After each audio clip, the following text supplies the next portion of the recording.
नेक अमल करने वालों का ये खूब बदला है, जो सब्र करते और अपने परवरदिगार पर भरोसा रखते हैं। और बहुत से जानवर हैं जो अपना रिज्क उठाए नहीं फिरते, अल्लाह ही उनको रिज्क देता है और तुमको भी, और वो सुनने वाला है, जानने वाला है।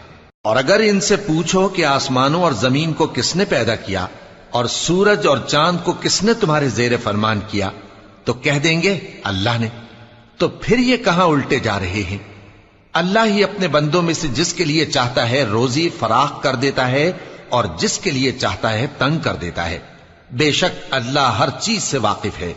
और अगर तुम इनसे पूछो कि आसमान से पानी किसने बरसाया, फिर उससे जमीन को उसके मरने के बाद किसने जिंदा किया, तो कह देंगे कि अल्लाह ने। कह दो कि अल्लाह का शुक्र है, लेकिन उनमें अक्सर नहीं समझते। और ये दुनिया की जिंदगी तो सिर्फ खेल और तमाशा है, और हमेशा की जिंदगी